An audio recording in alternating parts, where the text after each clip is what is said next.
오늘 우리는 사순절 5번째 주일을 맞이했습니다. 예수님께서는 십자가 구원 사역을 위해서 이 땅에 오셨고 이것을 위해서 오직 한 길만을 걸어 오셨습니다. 이것을 생각하며 이 시간 예수님께 좀 더 가까이 나아가 보고자 합니다. 그래서 이 시간 먼저 예수님의 어깨 위에 있는 십자가 짐을 살펴보도록 하겠습니다. 예수님께서는 목요일 밤에 체포를 당하셨습니다. 곧바로 공회 앞에 서서 신문을 당했고 침뱉음도 맞았고 손바닥으로 때리는 사람도 있었고 주먹으로 치는 사람들도 있었습니다. 그러다가 다음날 새벽에 예수님을 결박해서 빌라도 앞에 서게 만들었습니다. 얼마나 이 사람들이 예수님을 잡고 싶었는지 장로들과 서기관들과 공회가 함께 모여서 빌라도에게 넘겨주었다고 나옵니다. 그것도 새벽에 말입니다. 빌라도는 예수님을 신문하기는 했지만 형식적인 신문일 뿐이었고 백성들의 요청에 못 이겨서 바라바를 놔주고 예수님을 죽이도록 허락하게 만듭니다. 이때부터 예수님을 향한 무자비한 고난이 이어집니다. 예수님을 채찍질했고 가시관을 씌웠고 자색옷을 입혔습니다. 그 상황에서 예수님을 십자가를 지고 골고다 언덕길을 올라가게 만들었습니다. 그렇게 예수님은 십자가를 지고 올라가셨던 것입니다. 이 십자가의 의미를 우리가 한번 생각해 보기를 원합니다. 이 십자가에 어떤 의미가 있는가 할 때에 다음과 같은 의미가 담겨져 있습니다. 첫 번째로 로마 군인들은 이 예수님께 십자가를 지게 만들음을 통해서 수치심을 아주 더하게 했다라는 사실입니다. 로마 사회의 관습 중에 하나가 극악무도한 죄인들로 하여금 자신이 달려 죽을 십자가를 끌고 가도록 하는 것이었습니다. 라틴어에 푸시퍼라고 하는 말이 있습니다. 멍에를 맨 사람, 자기 교수대를 지고 가는 사람을 뜻하는 말입니다. 우리나라를 포함한 많은 국가에서 범죄자의 신상 공개를 아주 중요하게 처리합니다. 두 가지 이유가 있습니다. 신상 공개를 먼저 했다가 나중에 그 사람이 무죄 판결이 날 경우에 그 사람의 인생은 돌이킬 수 없을 정도로 파괴된다는 원인이 있고, 두 번째는 한국 사회의 특성상 신상이 공개되면 아무 죄 없는 가족들이나 지인들이 2차 피해를 보게 되는 원인도 있습니다. 그래서 범죄자 신상 공개는 굉장히 신중하게 처리를 합니다. 그런 가운데서도 흉악범은 신상 공개를 하곤 합니다. 확실하다고 느끼는 사람들에게만 공개를 하는 것이지요. 이 로마 시대에 예수님에게 십자가를 끌고 가게 했다고 하는 것은 범죄자 신상 공개를 하는 것과 별반 다를 바가 없었습니다. 모든 사람들로 하여금 멸시하게 만들고 야유하게 만들기 위함이었습니다. 예수님에게 십자가를 지면서 수치심이라고 하는 그 짐까지 더 지게 만드는 전략이었던 것입니다. 이게 십자가의 의미였습니다. 두 번째로 예수님의 지신 십자가의 의미는 이 십자가의 무게에 주목을 해봐야 됩니다. 아주 무거운 십자가였다라는 것입니다. 십자가는 두 나무 가지가 아니고 나무 기둥이 교차되어 만들어집니다. 나무 기둥이기 때문에 보통은 죄인들에게 두 기둥 중 하나만 치고 가게 했다는 게 역사학계의 정설입니다. 당시 사람들에게 십자가를 진다라는 표현은 상대적으로 약간 짧은 기둥을 짊어지는 행위를 의미했습니다. 하지만 예수님의 경우는 달랐습니다. 예수님은 십자가의 두 기둥 모두를 짊어지고 가셨습니다. 체형이 큰 사람이야 그런 무게가 괜찮을지 모르겠지만 부드럽고 예민한 예수님의 경우에는 쉽게 감당할 무게가 아니었습니다. 아주 무거웠다라는 말입니다. 어쩌면 들고 가다가 지쳐 쓰러지고 실신하실 수도 있습니다. 세 번째로 예수님의 십자가의 의미는 전적인 희생이라고 하는 의미가 담겨져 있습니다. 로마 군인들이 지게 한 것이 맞았지만 그러나 이 십자가는 하나님의 아버지가 아들 예수님으로 하여금 지시게 한 것도 맞습니다. 아들의 죽음을 위해서 희생하게끔 한 것입니다. 성경에 아버지가 아들의 죽음을 위해 나서는 장면이 하나가 있습니다. 바로 아브라함이 이삭을 데리고 모리아 산으로 갈 때입니다. 그때 성경 말씀 창세기 22장 6절에 보면 이렇게 표현되어 있습니다. 아브라함이 이에 번제 나무를 가져다가 그의 아들 이삭에게 지우고 자기는 풀과 칼을 손에 들고 두 사람이 동행하더니 라고 말입니다. 이삭이 아버지에 의해서 번제로 드려지기 위해서 모리아 산으로 올라갈 때에 이삭은 자신의 희생에 쓰일 나무를 어깨에 짊어지고 올라갔었습니다. 지금 예수님을 보십시오. 예수님이 세상의 제물이 되시기 위해서 못 박히실 십자가를 직접 지고 걸어가셨습니다. 두 상황의 결이 비슷합니다. 자신의 희생을 위해서 짐을 진 것입니다. 1.1획도 변치 않는 영원하신 하나님의 예정대로 예수님의 십자가 사건은 성취되고 있는 중이었습니다. 아버지가 가지고 가라는 그 나무를 지고 갔듯이 예수님은 십자가를 지고 가신 것입니다. 자기를 희생하기 위해서 말입니다.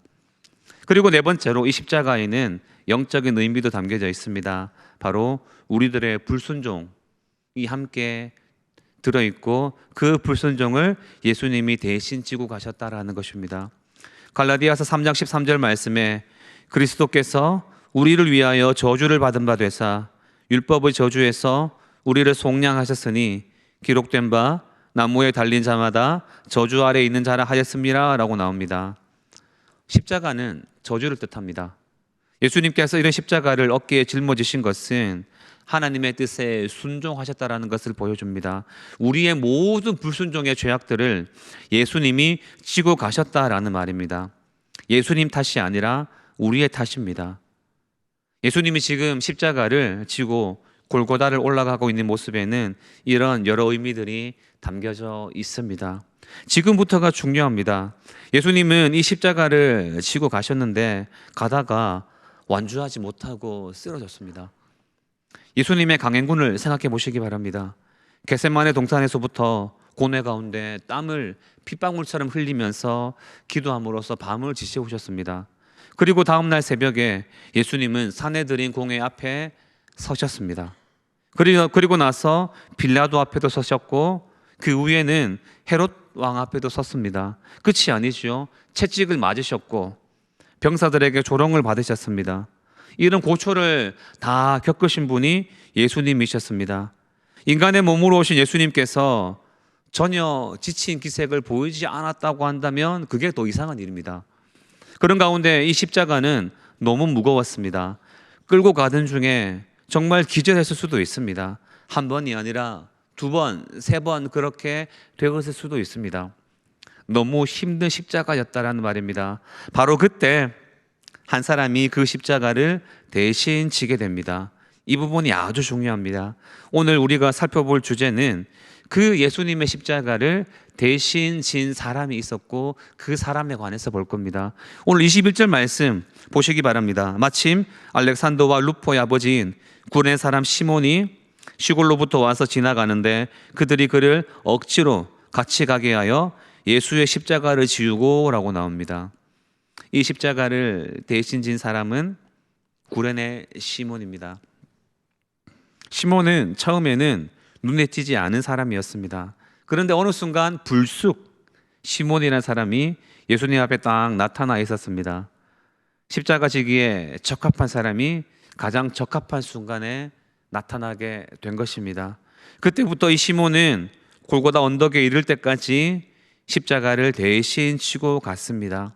이 행동 안에는 하나님의 섭리와 큰 은혜가 담겨져 있습니다.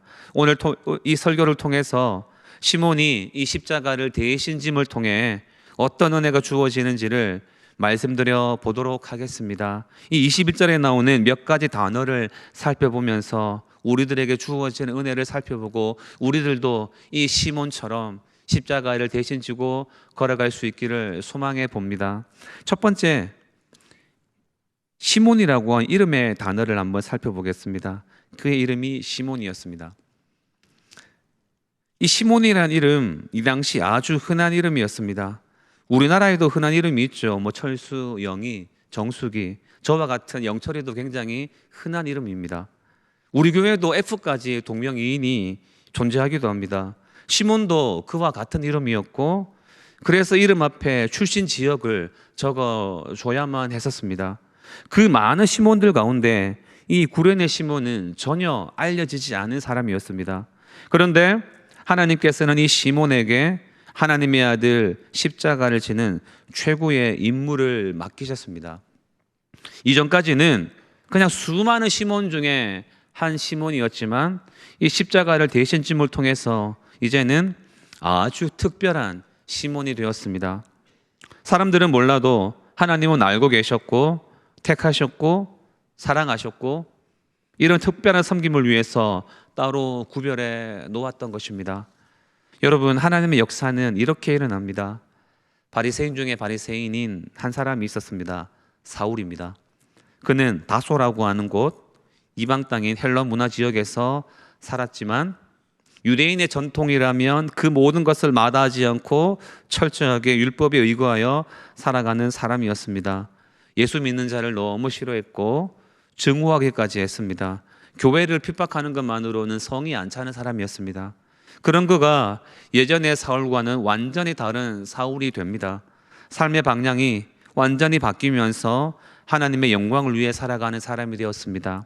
이 사울을 생각해 보시기 바랍니다. 베냐민 지파 출신의 사울이었습니다. 이 당시 베냐민 지파 사람 중에는 사울이라고 하는 이름을 가진 사람이 아주 많았습니다. 베냐민 지파에서 이스라엘의 초대왕 사울이 나왔었는데 그 베냐민 지파에 속한 사람들이 결혼해서 아들을 낳았을 때 그 아들이 누구처럼 되기를 원했을까요? 두말할 나위 없이 사울왕처럼 되는 겁니다. 그래서 아들이 태어나면 사울의 이름이 많이 나오게 되었던 것입니다. 그런 수많은 사람 중에 한 사울이 다수의 사울이었는데 이 사울이 다메섹 도상에서 예수님을 만나고 세상을 변화시키는 특별한 사울이 되었습니다. 우리가 이런 삶을 살아갈 수 있어야 됩니다. 여러분 모두가 하나님의 택함 받은 시몬과 같기를 원합니다. 흥미로운 사실이 하나가 있습니다. 예수님이 십자가를 대신 지고 가는 이 타이밍에 시몬이라는 이름을 가진 아주 유명한 다른 사람이 한 명 더 있었습니다. 누군지 아십니까? 예수님의 제자 시몬 베드로였습니다. 그런데 이때 베드로는 하루 전날에 예수님을 3번이나 부인하고 너무나도 부끄러워서 도망을 쳤습니다. 흥미롭지요? 한 시몬은 십자가를 대신 지는데 다른 시몬은 저 뒤로 물러나 있었습니다. 시몬 베드로, 그가 골고다 언덕길 옆에 있었다고 한다면 하나님이 그 시몬 베드로를 썼을 것입니다. 그런데 그 시몬은 저 뒤로 물러나 있는 바람에 다른 시몬을 보신 것입니다. 우리 모두는 택함 받은 시몬과 같은 자들입니다. 예수님의 십자가를 대신 진 이 시몬을 보면서 하나님의 특별한 시몬이 될 수 있도록 하시고 또한 그 자리를 잃어버리지 않도록 하시기 바랍니다. 요한계시록 3장 11절에서 네가 가진 것을 굳게 잡아 아무도 내 면류관을 빼앗지 못하게 하라 라고 말씀하고 있습니다. 구레네 시몬은 하늘의 면류관을 받은 자가 되었습니다. 우리들도 이 면류관을 빼앗기지 않도록 늘 하나님 앞에 겸손하게 나아가는 자들이 다 되어야 되겠습니다. 두 번째 단어를 보겠습니다. 오늘 21절 말씀에서 볼 수 있는 시골로부터라는 단어입니다. 이 시몬은 시골에서 온 사람이었습니다. 구레네 시몬이라고 나오는데요, 다른 대륙에서 건너왔다라는 말입니다. 구레네는 아프리카 북쪽에 있는 곳이고 지금은 트리폴리라는 이름으로 불리는 곳입니다. 거기에 유대인 마을이 있었는데 거기서 예루살렘까지 먼 거리를 온 사람이었습니다. 이것을 시골로부터라는 말로 표현했습니다. 그 먼 곳에서 예루살렘까지 어떻게 왔을까 생각해 본다면 배를 타고 왔겠죠. 일단 그 알렉산드리아 항구에서 배를 타고 요파까지 왔을 것입니다. 배를 탈 때 마음가짐은 내 생에 한 번쯤은 예루살렘에 가보리라 그 마음을 먹으며 왔을 것입니다. 예루살렘에서 유월절을 지키는 것이 어떠한 마음인지 느껴보고 싶은 것입니다. 그 요파에 내려서는 긴 육로를 거쳐서 예루살렘으로 온 것입니다. 그런데 여러분, 이 시골로부터 왔다는 것, 이렇게 온 여정 가운데서도 이 안에는 두 가지 선한 것이 합쳐져서 나오는 하나님의 역사가 있었습니다. 하나가 하나님의 섭리하심이고 다른 하나가 시몬의 순수함입니다. 하나님의 섭리하심을 보겠습니다. 시몬이 그 먼 거리를 온 그날에 예루살렘 안에는 예수님으로 인해서 소동이 일어났었습니다. 그런데 시몬은 아마 예루살렘에 올라왔어도 지금까지 어떤 일이 벌어졌는지 알지 못했을 것입니다. 그 채로 예루살렘에 들어갔고 그 순간 골고다로 향하는 예수님의 슬픈 행렬이 시작됩니다. 그 찰나에 그 옆을 시몬이 지나가게 되었습니다. 일찍도 아니고 그렇다고 늦지도 않은 그 정확한 시점에 그곳을 지나가게 되었던 것입니다. 대구 사람들은 옛날에 우리 동성로에서 만나자고 하면 대부분 대백 앞에서 만납니다. 거기 가면 굳이 말 안 해도 만날 수 있었어요. 예수님과 시몬이 마치 그 골고다 포인트에서 만나기로 한 것처럼 딱 그 정시, 그 장소에 있게 되었습니다. 하나님의 섭리가 놀랍습니다. 그렇게 1300km나 떨어진 그 시골에서 온 사람이 예수님의 십자가를 대신 지고 하늘의 면류관을 받았기 때문입니다. 그리고 다음으로 이 시골로부터라는 말에는 한 가지 더 선한 것이 있는데요, 바로 때가 묻지 않은 순수함입니다. 시몬이 예루살렘에서 태어나고 자랐다고 한다면 아마 여느 사람들처럼 예수님을 십자가에 못 박는 일에 가담했을 수도 있습니다. 그러나 시몬은 그 도시의 죄악을 배우기 전에, 그 속에 빠져들기 전에 예수님의 십자가를 대신 지는 일을 하게 되었습니다. 시골로부터에는 바로 하나님의 섭리와 이 시몬의 순수함이 합쳐져서 하나님의 귀한 역사를 만들어내게 되었다라는 것입니다. 여러분, 하나님의 기적 같은 역사에 늘 감탄하며 기쁘게 십자가를 지는 여러분들 되시기 바랍니다. 시골로부터라고 하는 말, 우리가 물리적으로 대도시에 살고 있다고 해서 나와 상관없는 말로 여기면 안 됩니다. 예수를 믿고 나아가는 우리의 삶은 기적과 같은 역사입니다. 어떤 하나님의 섭리가 역사돼서 우리가 오늘 이 자리에 오게 되었는지 가늠할 수 없습니다. 하나님의 섭리로 세상과는 다른 장면을 보기 위해서 이곳에 오게 되었습니다. 그 먼 거리를 하나님이 섭리하셔서 여기까지 오게 된 것입니다. 그리고 여러분, 하나님께서는 여러분이 도시의 화려함이나 때를 싣고 즉시 십자가로 나와서 예수님의 십자가를 지기 원합니다. 오랫동안 교회에서 방관하다 보면요, 나도 모르는 때가 가득히 묻을 수가 있습니다. 신앙의 순수함이 사라져버리는 내 모습을 발견할 때도 있습니다. 이 시골로부터 올라온 시몬처럼 오늘도 그리스도의 십자가를 지도록 인도함 받는 성도는 참으로 행복한 사람입니다. 시몬이 시골에서 올라오자마자 십자가를 졌기 때문에 아마 익숙치 않은 어깨로 졌을 것입니다. 그러나 지나고 보니 가장 영광스러운 십자가였습니다. 그 순수한 시몬, 그 멀리서 왔지만 하나님 앞에 택함 받은 시몬, 영광을 누리게 되었습니다. 이런 믿음이 우리들에게도 필요한 것입니다. 세 번째 단어로 넘어가겠습니다. 21절에 보면 억지로라는 단어도 나옵니다. 시몬은 이 십자가 대신 지는 일을 억지로 한 사람이었습니다. 병사들의 눈에 예수님이 십자가를 지고 하는 것이 너무 힘들어 보이자 시몬으로 하여금 억지로 지게 만들었습니다. 시몬은 예수를 섬기는 일에 강요를 받았다는 것입니다. 아까도 말했지만 시몬은 이런저런 일로 인해서 시골에서 오고 있는 중이었습니다. 그런 시몬을 향해 병사들은 십자가를 강제로 지게 했습니다. 이런 강요가 아니었다면 그냥 지나가는 행인이 되었을 것입니다. 예상치 못하게 강제로 쥐게 된 십자가가 되고 말았습니다. 그런데 그 십자가는 영광의 면류관이 되었습니다. 여기서 우리가 귀한 깨달음을 얻어야 됩니다. 신앙생활 하다 보면 억지로 일을 해야 될 때가 있습니다. 하나님이 우리들에게 억지로 십자가를 지게 할 때가 있습니다. 그때 우리는 순복할 수 있는 믿음이 있어야 됩니다. 예수님의 십자가를 지고 간다는 것은 아주 고귀한 강제적 명령임을 우리가 알 필요가 있습니다. 여러분, 억지로라도 십자가를 져야 하나님께 영광된 삶을 살아갈 수가 있습니다.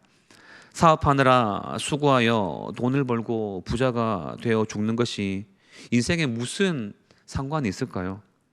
그냥 쓸모없이 주인의 곳간에 썩을 것만 잔뜩 쌓아둔 꼴이 되고 맙니다. 그러나 예수를 위해 살아가는 사람, 시몬처럼 예수를 위에서 십자가를 대신 지는 삶이 이어질 때에 하나님께 영광을 올릴 수가 있습니다. 여러분, 십자가를 억지로라도 져야 이웃을 살려낼 수가 있습니다. 어떤 사람은 세상 속에서 살다가 멸망길을 만나는 삶을 삽니다. 어떤 사람은 심적으로 경제적으로 어찌할 줄 몰라 방황하는 삶을 삽니다.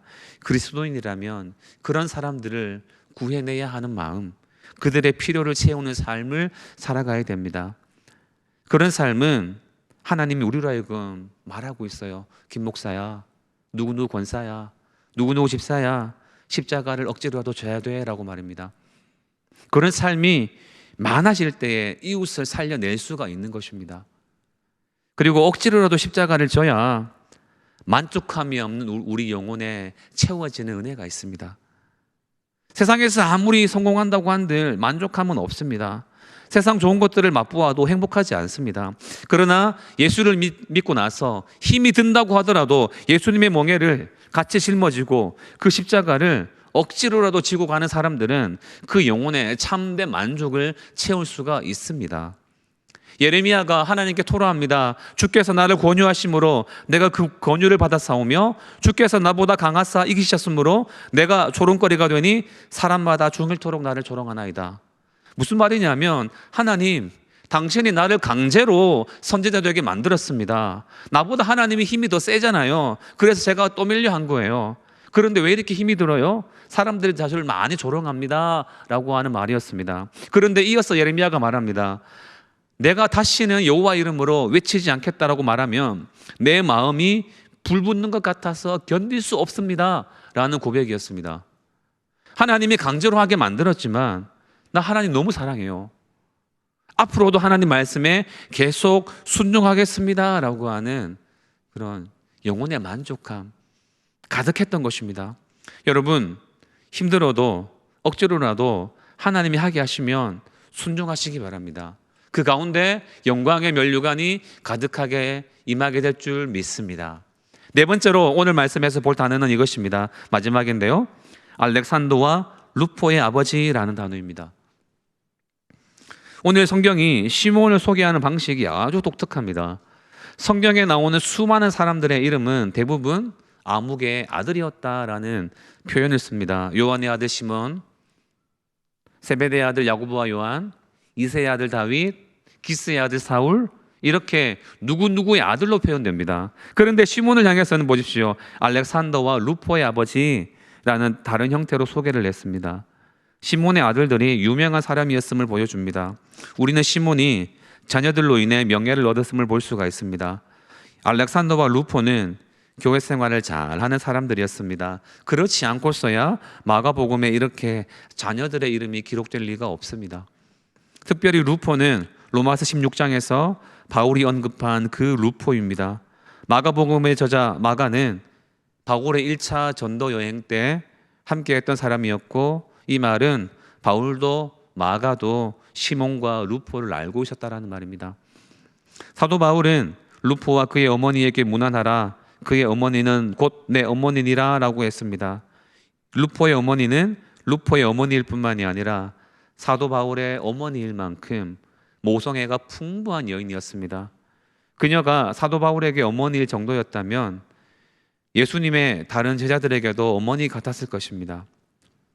아마 틀림없이 이 구레네 시몬이 예수님의 십자가를 지고 난 후에 시몬 자신을 포함해서 아내와 자녀들 모두 다 예수님 앞에 굴복하며 예수를 온전히 믿는 삶을 살아갔을 것입니다. 그리고 그 두 아들은 큰 믿음의 사람이 되었습니다. 어떤 사람이 자신의 아들로 인해서 알려지게 된다는 것이 얼마나 큰 축복인지 모릅니다. 부모의 마음은 자식이 잘 되는 것이지요. 예수님을 사랑함에 따른 우리들도 알렉산더와 루포와 같은 자녀들을 갖게 해달라고 기도해야 됩니다. 세상에서 성공한 자녀를 둔 부모들은 든든합니다. 자녀로 인하여 명예를 누립니다. 이런 자녀들의 어머니 아버지로 알려지는 것이 여러분들에게 명예로운 일이 될 것입니다. 어거스틴의 어머니 모니카는 그저 평범한 여인이었습니다. 그러나 어거스틴이 당대 최고의 신학자가 되었고, 이 어거스틴을 통하여서 그 어머니의 기도가 빛이 나게 되었습니다. 한나는 평범한 여인이었습니다.